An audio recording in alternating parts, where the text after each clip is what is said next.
Sudah ketemu? Bismillahirrahmanirrahim.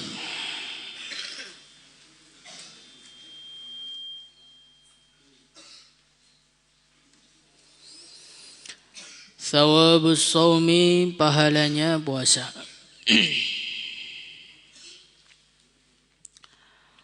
Qala Allah Ta'ala والصائمين والصائمات والحافظين فروجهم والحافظات والذاكرين الله كثيرا والذاكرات أعد الله لهم مغفرة وأجرا عظيما. Wasaimina, dan para lelaki yang berpuasa, wasaimati, dan para perempuan yang puasa, walhafidhina, dan para lelaki yang menjaga furujahum, farji mereka, walhafidhati, dan para perempuan yang menjaga farji mereka, Wadzakirin Allah, dan orang-orang yang para lelaki yang berzikir mengingat Allah katsiran, dengan banyak.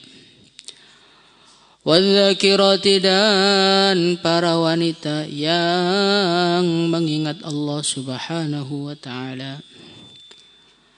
A'adda Allah Subhanahu wa ta'ala menjanjikan Allah lahum, untuk mereka, maghfiratan, ampunan, wa ajran, dan pahala, aziman, yang besar. Ayat ini adalah potongan ayat dari innal muslimina wal muslimati wal mu'minina wal mu'minat والقانتين والقانتات والصادقين والصادقات والصابرين والصابرات والخاشعين والخاشعات والمتصدقين والمتصدقات والصائمين والصائمات والحافظين فروجهم والحافظات والذاكرين الله كثيرا والذاكرات أعد الله لهم مغفرة وأجرا عظيما. Di dalam ayat ini Allah Subhanahu wa ta'ala menjanjikan pahala yang sangat besar dan menjanjikan ampunan. Kepada siapa? Kepada orang-orang yang memiliki sifat-sifat di atas. Sifat apa? Innal muslimina wal muslimat. Yang pertama kali adalah orang-orang yang Islam. Orang Islam itu dikatakan sebagai Islam dari kata-kata aslama yuslimu islaman fahuwa muslimun. Muslimun itu siapa? Muslimun itu adalah orang yang pasrah total kepada Allah. Maka kalau kita ini pengen termasuk dari orang yang diampuni oleh Allah, pertama kali kita harus memiliki sifat pasrah total kepada Allah. Kemudian yang kedua, innal muslimina wal muslimati wal mu'minina wal mu'minat. Sifat kedua yang Allah menjanjikan pahala dan Allah menjanjikan ampunan adalah orang-orang yang beriman. Beriman kepada Allah, yakin kepada Allah, yakin kepada Rasulullah SAW, rukun iman yang lengkap itu. Kemudian sifat yang ketiga, wal qanitina wal qanitat. Sifatnya orang yang akan diampuni oleh Allah dan diberi pahala yang besar adalah orang yang taat kepada Allah. Orang yang selalu beribadah kepada Allah. Was-shadiqina was-shadiqat. Pasrah kepada Allah, iman kepada Allah, taat kepada Allah. Di antara perinciannya was-shadiqina was-shadiqat, orang yang jujur. Shadiq ini ada dua makna kata ayah saya dulu. Makna yang pertama, shadiq ini artinya adalah orang yang sungguh-sungguh. Ya ayyuhalladzina amanu taqullaha wa kunu ma'as-shadiqin. Shadiq maksudnya orang yang betul-betul serius. Serius betul. Ngaji serius. Wiritan serius. Dakwah serius. Khidmat serius. Ini namanya shadiq, sungguh-sungguh. Makna yang kedua, shadiq ini adalah orang yang zahirnya dengan batinnya itu sama. Batinnya mengatakan A, zahirnya juga mengatakan A. Zahirnya soleh, batinnya soleh. Nah kalau definisi yang kedua ini kita agak susah nih. Karena kita ini adalah manusia-manusia yang kehidupannya didominasi dengan pencitraan dan cari muka. Maka orang-orang seperti ini nih, susah ini, belum masuk dalam golongan shadiqin was-shadiqat. Kemudian orang yang sifatnya menjadikan dia diampuni oleh Allah dan diberi pahala besar, was-sabirina was-sabirat. Para lelaki yang sabar dan para perempuan yang sabar. Ini termasuk perkara yang dicintai oleh Allah SWT adalah kalau orang itu memiliki sifat sabar. Karena dalam kehidupan seorang manusia di dunia ini, Allah Subhanahu wa taala akan mendatangkan perkara yang menyenangkan dan akan mendatangkan perkara yang tidak menyenangkan. Wa nabluukum bisyarri wal khairi fitnah. Dan aku akan menguji kalian, kata Allah, bisyarri dengan perkara yang tidak menyenangkan, wal khairi perkara yang menyenangkan, fitnatan sebagai ujian. Jadi orang hidup itu enggak ada senyum terus, enggak ada, kecuali orang gila. Orang galau terus, pusing terus, itu sebetulnya dia tidak memahami kenikmatan-kenikmatan yang Allah berikan kepada dia. Maka termasuk sifat yang perlu dimiliki dan mendatangkan ampunan Allah adalah kalau orang itu sabar. Kemudian kata para ulama, sabar itu ada 3 kondisi. As-sabru 'indal musibah. Yang pertama adalah sabar ketika mendapatkan musibah. Duitnya hilang, temannya hilang, calonnya hilang, ditikung temannya. Ini kan bagian dari musibah. Kemudian as-sabru fi ta'atillah. Kesabaran yang kedua adalah sabar di dalam taat kepada Allah. Ini sabar dalam taat kepada Allah ini juga setengah mati. Nanti ada perintah baca Quran, perintah memahami Quran. Ini kalau nggak sabar nggak bisa. Perintah mencari ilmu. Ini kalau nggak sabar nggak bisa. Nanti sebentar lagi taraweh. Ini ada yang nggak sabar. Setiap salam puter-puter, keliling-keliling. Nanti imamnya sudah mau rukuk baru datang. Nah, ini golongan-golongan manusia gak batik sabar ini. Maka as-sabru fi ta'atillah. Sabar di dalam taat. Sabar untuk selalu di pondok. Nah, ini perlu kesabaran. Nah, apalagi anak kelas 6 yang gak boleh pulang tuh, Masya Allah. Itu perlu kesabaran khusus itu. Kemudian sabar yang ketiga, kata para ulama, justru ini yang tertinggi adalah tarkul ma'asi. Sabar di dalam meninggalkan kemaksiatan. Ini yang paling berat. Maka para nabi, para rasul ini di antara kelebihan yang tidak dimiliki semua orang apa? Tidak pernah bermaksiat sepanjang hidupnya. Kalau orang taat, orang sholat banyak. Tapi orang gak maksiat itu jarang sekali. Bahkan orang yang betul-betul dijaga oleh Allah dari kemaksiatan adalah para nabi, para rasul. Jadi meninggalkan kemaksiatan itu derajat yang sangat tinggi. Maka kita belajar sabar dalam 3 perkara ini. Insyaallah ya. Was-sabirina was-sabirat wal khashi'ina wal khashi'at. Wal khashi'ina wal khashi'at. Khashi'in itu apa? Orang yang khusyuk. Khusyuk itu apa tuh? Khusyuk itu adalah takut disertai dengan pengagungan. Itu namanya khusyuk. Maka wal khashi'ina, bukan. Wal khashi'ina wal khashi'at. Orang-orang yang khusyuk. Khusyuk itu bukan, itu khasyah tadi, salah. Orang yang khusyuk, orang yang betul-betul tawajuh kepada Allah. Tenang, menghadap tawajuh total kepada Allah. Jarinya, tangannya, kulitnya, tulangnya, hatinya dihadapkan kepada Allah Subhanahu wa taala. Ini bagian dari khusyuk, dari khasyah, salah. Wal mutasaddiqina wal mutasaddiqat. Kemudian termasuk sifat yang dicintai oleh Allah Subhanahu wa taala yang akan menjadikan orang itu diampuni oleh Allah adalah menginfakkan hartanya.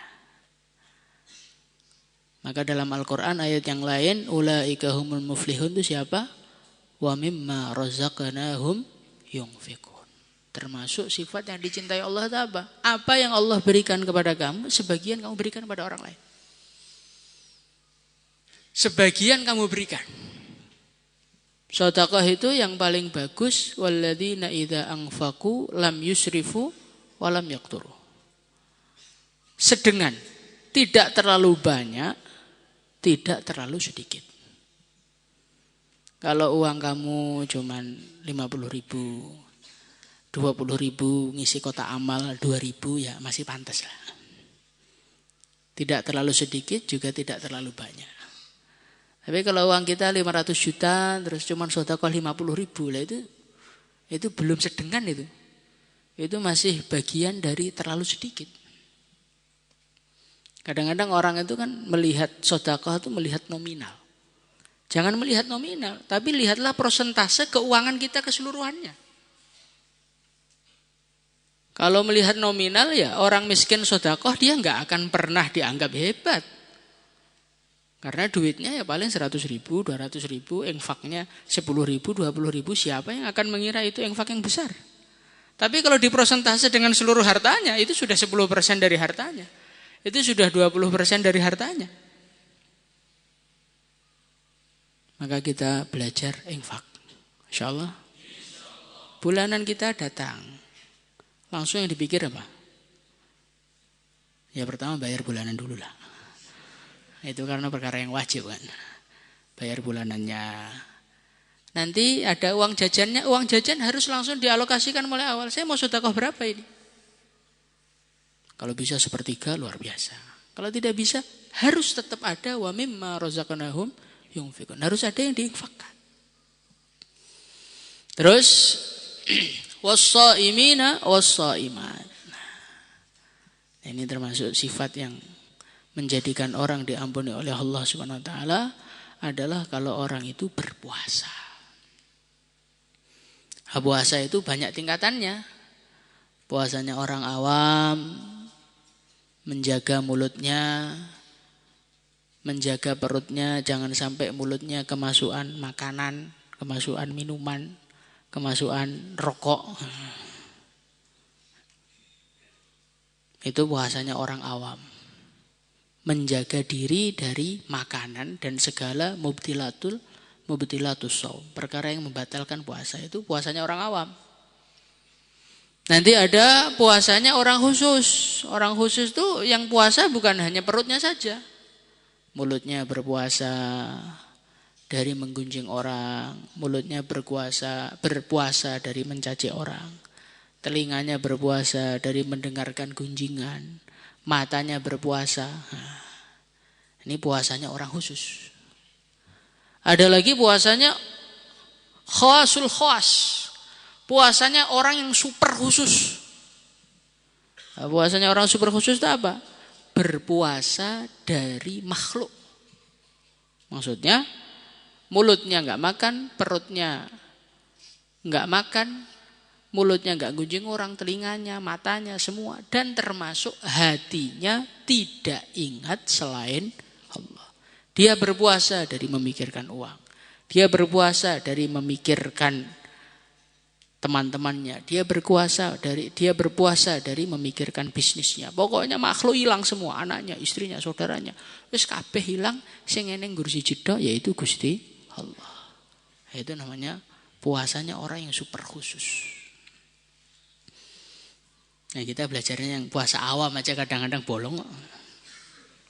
Nanti perpulangan Bayan Hidayah pagi jam 10 sudah buka puasa. Alasannya safar loh. Syaratnya orang itu safar boleh buka itu kalau malamnya sudah di dalam perjalanan. Nah, kalau subuh masih belum berangkat, jam 10 mokel itu ikut mazhabnya siapa itu? Nah, puasa orang awam, nanti kalau puasa orang awam sudah bagus, tingkatkan, mulutnya dijaga, matanya dijaga, telinganya dijaga. Insyaallah ya. Kita harus selalu usaha peningkatan terus. Kalau orang itu tidak ada usaha peningkatan, ya gini-gini aja terus gitu loh. Gini-gini aja terus. Kita ini bukan seperti pohon yang kalau dibiarkan akan tumbuh terus, tidak. Kita ini seperti botol. Kalau tidak diisi air, ya tidak akan bertambah airnya. Begitu juga kalau kita ini sholat, nggak ditingkatkan kekhusyuannya, nggak ditingkatkan ketawajuhannya, nggak ditingkatkan keseriusannya. Kemudian doanya juga nggak ditingkatkan, ya akan gini-gini aja. Maka kita belajar tingkatkan puasa kita. Wal hafizina furujahum wal hafizat. Termasuk sifat yang mendatangkan ampunan Allah, sifat yang mendatangkan pahala yang besar adalah menjaga farji. Menjaga farji dari apa? Dari kemaksiatan.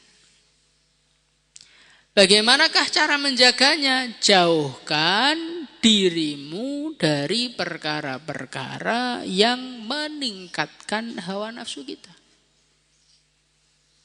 Maka di dalam Al-Quran Allah Subhanahu wa ta'ala berfirman, kullil mu'minina yaghuddu min absarihim wa yahfadhu furujahum.